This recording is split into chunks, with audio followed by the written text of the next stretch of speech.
Coucou! On se retrouve pour ma première FAQ, foire aux questions pour ceux qui ne savent pas ce que c'est.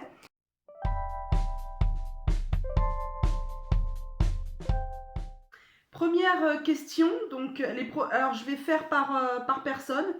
Donc ça c'est les questions de l'IA, donc je te remercie pour tes questions déjà par avance. Et puis je vais essayer d'y répondre au mieux.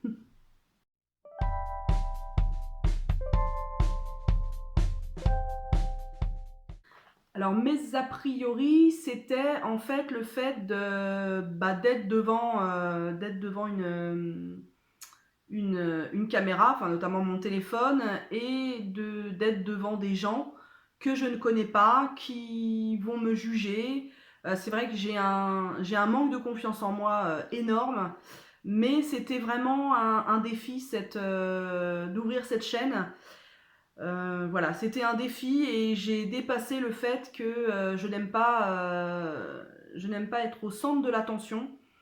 Je suis devenue comme ça au fur et à mesure des années parce qu'il y a quelques années, ouais, il y a 10, 15 ans de ça, j'aimais bien être au devant de la scène, voilà. Mais plus trop maintenant.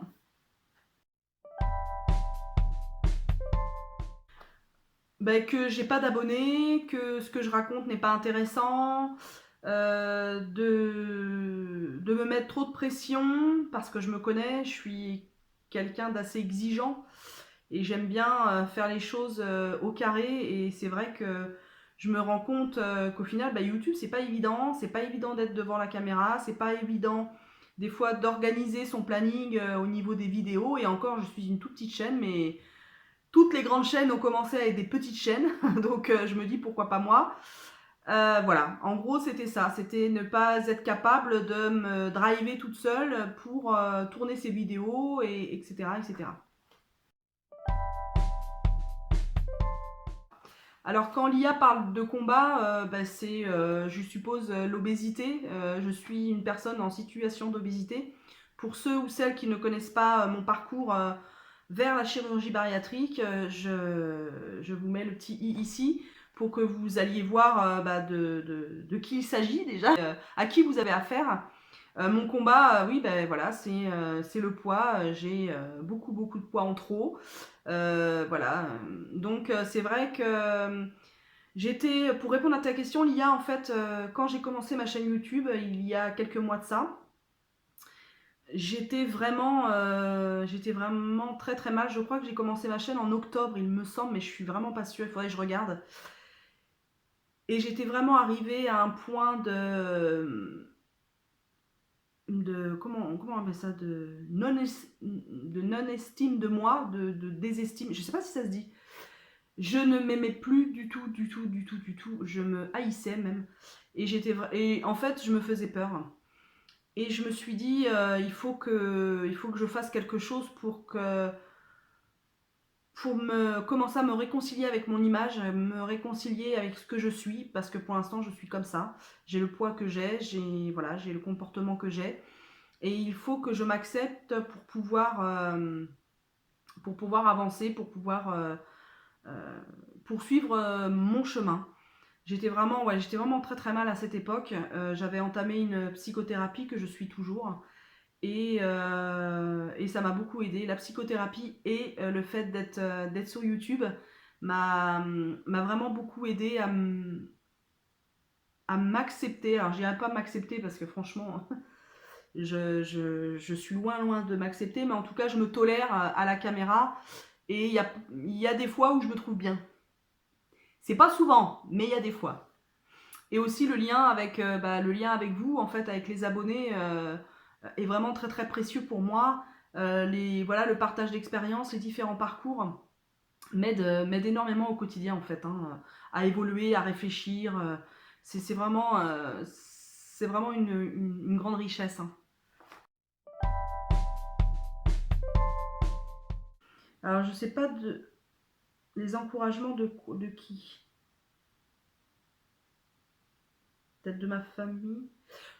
Bon, je vais faire comme si tu parlais des encouragements. N'hésite pas à me mettre en commentaire l'IA. si je me trompe pas, les encouragements. Alors, il y a les encouragements de mes abonnés, ça c'est clair. Vous êtes vraiment hyper bienveillante avec moi, hyper tolérante, hyper, voilà, hyper gentille.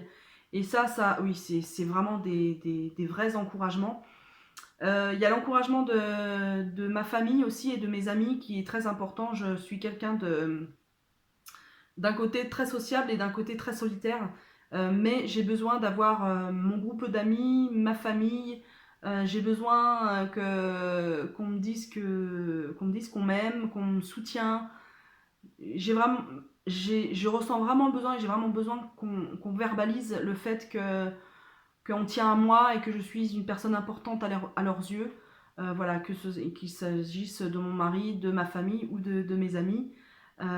Et vous aussi, vous m'avez beaucoup, beaucoup aidé, vous m'aidez beaucoup au quotidien. Oh là là là là là là là là là là, oui, un grand, grand, grand oui. Quand j'ai commencé ma chaîne, pareil, j'étais vraiment, ça faisait quand même des années où je m'étais vraiment renfermée. Je ne disais plus rien, enfin quasiment rien sur ce qui était de mon intimité en fait, hein, de mes ressentis profonds, de mes émotions. J'étais très très en colère, j'avais vraiment transformé cette tristesse, cette grande grande souffrance en fait, en tristesse, en colère pardon. Et cette colère, voilà, se manifestait vraiment tous les jours. J'étais très énervée, très agacée, très agressive avec voilà, mon entourage. Et alors pas forcément avec mes amis ou avec la famille. Avec les amis et la famille, je serais plutôt... je me retire dans ma grotte en fait, hein, quand ça va pas, quand ça n'allait pas. Je ne voulais pas montrer cette facette de moi, ouais, ce caractère très emporté, très... pas colérique, hein, mais très tout feu tout flamme, quoi, hein, vraiment, je pétais des plombs, hein, pour appeler un chat, je pétais des plombs pour un oui, pour un non. J'étais frustrée, j'avais l'impression d'être frustrée en permanence, d'être comme une cocotte minute, prêt à exploser. Je me faisais mais vraiment très très peur à cette époque, vraiment extrêmement peur. Et, euh, et mon mari a vraiment été d'un soutien et d'une patience incommensurable. Vraiment, vraiment, vraiment, vraiment, à cette époque-là, et ça a duré ouais, quelques années quand même. Donc, depuis, je dis mes ressentis, je pleure quand j'ai envie de pleurer, quand je suis en colère, je le dis aussi, j'exprime. J'ai un caractère de râleuse, je suis une râleuse. Mon père était comme ça, et je crois que, et ma mère aussi un peu, mais plus mon père, et vraiment c'est imprégné en moi, quoi. J'ai été éduquée avec, voilà, comme ça, avec avoir un adulte et à entendre un adulte qui râlait tout le temps. Et vraiment, vraiment, ce côté-là de moi, j'ai travaillé dessus, hein, mais ce côté-là de moi est très, très présent. Donc voilà, je vais... qu'importe le sujet, ouais, ouais, bah, de toute façon, oui, mais de plus en plus, au fur et à mesure des années, j'essaie de prendre du recul, d'analyser d'autres sources, au niveau des infos notamment. Enfin voilà, j'essaie de tempérer ce caractère un peu beaucoup entier. Ouais, je suis très entière comme nana. Et ça, je l'avais vraiment refoulé en fait. Et il n'y avait qu'une colère hyper, hyper, comme je vous disais tout à l'heure, une hyper grande colère qui s'exprimait. Et maintenant, c'est vrai que j'ai beaucoup beaucoup évolué. Franchement, je le vois, je le vois tous les jours. Même s'il y a des hauts et des bas, hein, souvent dans mes vlogs, je vous mets mes vlogs là. Souvent dans mes vlogs, ouais, je pète, je pète pas des plombs, mais je suis quelqu'un qui s'emporte, quoi, qui dit les choses, qui est entier, qui s'exprime. Maintenant, je m'exprime. Et je vais le faire de plus en plus parce que je trouve ça important pour mon équilibre, ma santé mentale, d'exprimer. Et depuis, c'est vrai que j'ai engagé une psychothérapie. Ça m'aide aussi beaucoup à verbaliser ce que je ressens, notamment, excusez-moi, c'est un peu loin, notamment pour tout ce qui est compulsion alimentaire, que je n'ai quasiment plus, mais vraiment quasiment plus, grâce à la psychothérapie et grâce à cette chaîne YouTube.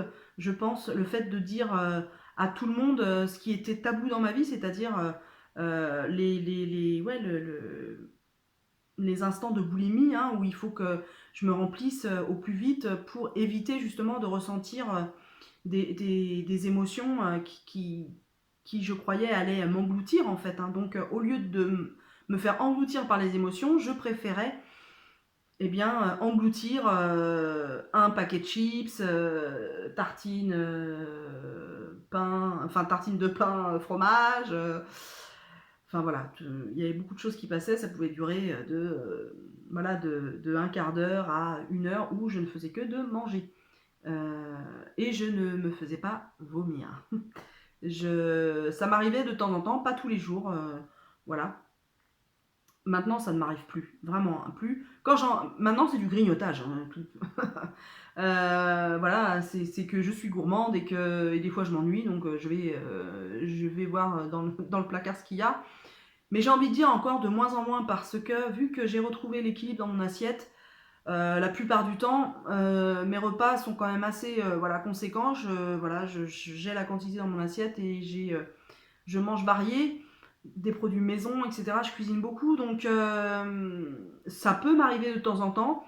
Mais par exemple, l'autre jour, ouais, ça m'est arrivé et je sais pourquoi. Hein, j'étais consciente de ce que je faisais, hein, mais vraiment. Alors qu'avant, j'étais pas forcément consciente.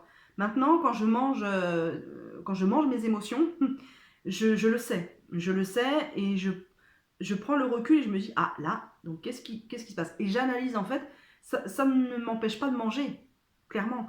Mais ça va être très ponctuel et ça ne va pas durer plus de 10 minutes. Voilà. Je vais me faire tartine, pain, beurre, par exemple chocolat ou tartine, pain, beurre, fromage. Je vais manger une tartine. Point barre. J'essaie pas de me remplir. Je sais pas si je suis claire.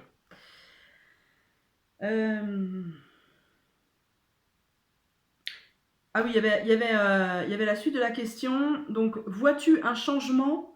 Est-ce que tu sens plus de force, plus armé pour affronter certaines choses? Bien évidemment, malgré que je reste quelqu'un d'hypersensible, mais vraiment, je me caractérise comme ça, je suis hypersensible. Une chanson, un, comment dire, quelqu'un qui va dire une phrase à la télé, une situation peut me provoquer des larmes, hein, une vive émotion de tristesse, de mélancolie ou de colère d'ailleurs. Je suis vraiment à fleur de peau à ce niveau-là. Mais j'accepte ce côté-là. Je commence à accepter ce côté-là de moi où ouais, j'exprime. Je suis quelqu'un qui est ému par les émotions des autres, est ému par les parcours, est ému par une chanson, est ému par un poème, est ému par un tableau, est ému par une fleur qui bouge au vent, ou le vent dans les arbres, ou le ciel bleu, ou le ciel gris. Vous voyez, j'absorbe un peu tout ce qui m'entoure. Et ça, il faut vraiment... Enfin, j'ai décidé de l'accepter parce que ça me nourrit aussi, quoi. Ça me nourrit, ça me permet de rêver, ça me permet d'être plus légère dans ma tête, que le concret du quotidien, voilà.